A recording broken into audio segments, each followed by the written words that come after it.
Hey guys, आज हम पढ़ेंगे द हिंदू ऑडिट टूल सिकल vocabs जो कि आपके जितने भी कॉम्पिटिटिव एग्जाम्स हैं, bank, SSC, UPSC, state banks, इन सब के लिए बहुत जरूरी है. It is nothing just a 5 to 10 minute quick revision. You must take 5 minutes, okay? So to begin with the word content. Content content की हिंदी मीनिंग होती है विवाद करना, यानी कि बहस करना. कोई भी ऐसी छोटी छोटी बात हो जिसपे आपका क्या हो जाए, बहस हो जाए, आर्ग्यूमेंट हो जाए दो लोग के बीच में, वहां पे क्या होता है, कंटेंट होता है. ओके, यानी कि विवाद करना या आर्ग्यू करना. टू से और argue that something is true. क्या अगर कोई चीज ट्रू है, कोई चीज सही है, तो उस बात पे क्या होना, आर्ग्यू करना, क्या कहलाता है, कंटेंट करना, यानी कि विवाद करना. तो इसके synonyms dispute, polemize, argle bargle and talk about. Okay, ये इसके सिनोनिम्स हैं. Next, consequential. कॉन्सिक्वेंशियल वर्ड आया है कॉन्सिक्वेंसेस से. अब कॉन्सिक्वेंसेस आप सब लोग जानते हो, इसके कॉन्सिक्वेंसेस क्या थे. आपने कई बार सुना है कॉन्सिक्वेंसेस का मतलब होता है रिजल्ट, और कॉन्सिक्वेंशियल का मतलब होता है परिणाम स्वरूप. ओके, यानी कि बदले में आपको फलित, कहते हैं ना कि हाँ बदले में फल आपको यही मिलेगा, यानी कि परिणाम स्वरूप आपको यही मिलना ही है. ओके, तो something that will have important result, यानी कि कोई चीज ऐसा होना जिसका रिजल्ट काफी इंपॉर्टेंट हो. ओके, तो जैसे resulting, resultant, ensuing, subsequent and concomitant, ये इसके सिनोनिम्स है. Next, diversify. डाइवर्सिफाई की हिंदी मीनिंग होती है उत्पन्न करना. अब यहाँ पे ऐसे नहीं होता है कि हाँ जैसे मैंने वो बीज डाला और क्या हुआ कि तुरंत कोई पेड़ उत्पन्न होने लगा, मतलब प्रोड्यूस हो गया. नहीं, इसका मतलब होता है कि कोई चीज पहले से उत्पन्न है, कोई चीज पहले से है, और वो अपने आप को मॉडिफाई करके और अच्छे फॉर्म में आ जा रही है, फिर वो उत्पन्न हो रहा है, तो उसे बोलते हैं डाइवर्सिफाई. ओके, यानी कि कोई चीज अपने आप में इतना मॉडिफिकेशन ले आए और एक नए फॉर्म में आ जाए, मतलब एक बिल्कुल लगे कि ना कि हाँ कि वो कुछ प्रीवियस से मैच करता भी था. ओके, तो उसी को बोलते हैं डाइवर्सिफाई. यानी कि जैसे कोविड की अगर बात करो, तो कोविड क्या कर रहा था कि हर ईयर एक मॉडिफिकेशन ला रहा था अपने अंदर, और कुछ न्यू हो रहा था, बहुत स्ट्रांग हो रहा था, तो वो क्या होता है, वहां पे वो डाइवर्सिफाई हो रहा था, यानी कि उत्पन्न हो रहा था. टू इंक्रीज और डेवलप द नंबर और टाइप ऑफ समथिंग. ओके, इसके सिनोनिम्स हो गए expand, transform, modify, mutate and anomaly. ये इसके सिनोनिम्स है. Next, escalation. एस्केलेशन की हिंदी मीनिंग होती है तेजी. अब आप सुने होंगे जब किसी मॉल वगैरह में आप गए हो, तो वहां पे देखो एक सीढ़ी होती है ऑटोमेटिक, जो कि ऊपर की तरफ जाती है, और एक सीढ़ी होती है जो कि नीचे की तरफ आती है. ओके, तो जो सीढ़ी ऊपर की तरफ जाती है उस सीढ़ी को बोलते हैं एस्केलेटर. ओके, क्योंकि वो आपको लेके जाती है, यानी कि एस्केलेट का मतलब होता है तेज, और एस्केलेशन आ गया यानी कि उसमें तेजी आ गई. समझ में आ गया. तो वहीं से वो वर्ड आया हुआ है एस्केलेशन, यानी कि तेजी. किसी चीज में कोई चीज फास्ट रिजल्ट होना, कोई सिचुएशन, कुछ भी चीज बहुत ही तेजी आ जाना, चाहे उसमें कोई सीरियस है, चाहे उसमें प्रॉब्लम में तेजी आ गई, चाहे उसमें अच्छाई में तेजी आ गई, बस तेजी आ जाना. देखो, a situation in which something become greater और मोर सीरियस, यानी कि कोई ऐसा सिचुएशन जो कि बहुत अच्छा बन जाए, ग्रेटर यानी कि बहुत बड़ा बन जाए, और बहुत ज्यादा सीरियस बन जाए, यानी कि उसमें तेजी आ जाए किसी भी चीज से रिलेटेड, किसी भी फीलिंग से रिलेटेड, चाहे वो बैड हो या गुड हो. ओके, इसके synonyms rise, hike, advance, growth and leap, ये इसके सिनोनिम्स है. Next, consolidate. कंसोलिडेट की हिंदी मीनिंग होती है मजबूत. स्पेशली अगर कोई इंसान अपने, देखो इसमें कंसोलिडेट मजबूत कहने का मतलब ऐसा नहीं कि किसी सामान से रिलेटेड है, स्ट्रॉन्ग नहीं, ये एक पॉलिटिकल टर्म है कंसोलिडेट. इसमें है क्या, इसमें ये है, इसमें देखो क्या है, कुछ ऐसे मतलब पॉलिटिकल लीडर्स होते हैं, अगर कोई भी इंसान या कोई भी पॉलिटिकल लीडर अपने एक पोजीशन पे है, तो उस पोजीशन को वो कुछ ऐसा काम करे कि उस पोजीशन को और स्ट्रांग बनाए, यानी कि जिस वो पोजीशन पे है उस पोजीशन को और स्ट्रांग बनाना क्या कहलाता है, कंसोलिडेट कहलाता है, कि उस पोजीशन से उसे कोई हटा ना सके. ओके, तो ये है कंसोलिडेट, यानी कि मजबूत. इसके सिनोनिम्स हो गए combine, unite, merge, integrate and amalgamate, ये इसके सिनोनिम्स हैं. Next, entrenched.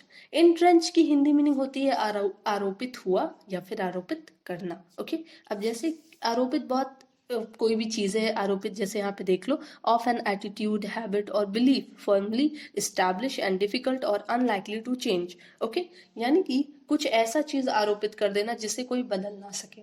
ओके, चाहे वो किसी इंसान के हैबिट है, चाहे वो उसका एटीट्यूड है, मतलब उसके अंदर वो हैबिट स्टार्टिंग से है, तो वो उस चीज़ को बदल नहीं सकते, यानी कि वो एटीट्यूड क्या है उसके ऊपर एकदम आरोपित हो गया है, यानी कि इंट्रेंच हो गया है। ओके, उसे बदल नहीं सकते। या फिर कोई क्राइम है, अगर क्रिमिनल पे आरोपित कर दिया जाए कि हाँ इसने ये क्राइम किया है, और उसे क्या किया जाए, अब अनलाइकली टू चेंज, यानी कि उसे बदला नहीं जा सकता, तो वो क्या है, इंट्रेंच है। ओके, यानी कि ऐसी चीज आरोपित कर देना, कोई ऐसी चीज आरोपित हो जाना जिसे बदला ना जा सके, तो उसे क्या बोलते हैं, एंट्रेंच कहते हैं। इसके सिनोनिम्स इनग्रेन्ड और ingrained, deep rooted and deep seated. Okay, ये इसके सिनोनिम्स थे। नेक्स्ट, ब्रिंगमैनशिप। ब्रिंगमैनशिप की हिंदी मीनिंग होती है अस्थिरता। अब स्थिर, आप पता होगा आपको स्थिर क्या होता है। स्थिर यानी कि कुछ एस्टैब्लिश होती है, फिक्स होती है, बैलेंस होती है, और अस्थिरता यानी कि जब बैलेंस बिगड़ता है। लेकिन देखो यहाँ पे अस्थिरता को थोड़ा सा अलग तरीके से दिखाया गया। क्या होता है ब्रिंगमैनशिप, जैसे इसमें ये होता है कि कुछ ऐसे पॉलिटिकल लीडर्स होते हैं जो जानबूझ के अपने आप को खतरे में डालते हैं। ओके, उन्हें पता है कि उन्हें नुकसान पहुंच सकता है उस चीज से, लेकिन फिर भी वो ऐसा काम करते हैं ताकि आगे उन्हें सक्सेस मिले। समझे? तो ये होता है ब्रिंगमैनशिप, यानी कि अपनी पोजीशन को वो इस्टेब्लिश करने के लिए क्या हो जाते हैं, कुछ देर के लिए अनस्टैब्लिश हो जाते हैं, यानी कि अस्थिरता उन अस्थिरता आ जाती है। ठीक है, तो बहुत सिंपल है कि कुछ ऐसे पॉलिटिकल पार्टिकल जानबूझ के क्या करते हैं कि अपने आप को एक डेंजरस सिचुएशन में डालते हैं। ओके, उन्हें पता है कि वहां से उन्हें प्रॉब्लम होगी, लेकिन वो फिर भी उस सिचुएशन में जाते हैं ताकि उन्हें आगे सक्सेस मिल सके, यानी कि अस्थिरता लाते हैं। तो इसी को बोलते हैं ब्रिंगमैनशिप। ओके, ब्रिंगमैनशिप भी एक पॉलिटिकल टर्म है, जिसे आप मतलब आप कह सकते हो कि ये एक प्रोसेस है। ओके, ब्रिंगमैनशिप वो करते हैं, यानी कि एक ये प्रोसेस पूरा वो करते हैं, अस्थिरता लाना। ओके, तो इसके synonyms instability, fluctuation, versatility, vacillation and inconsistency. Okay, ये इसके सिनोनिम्स थे।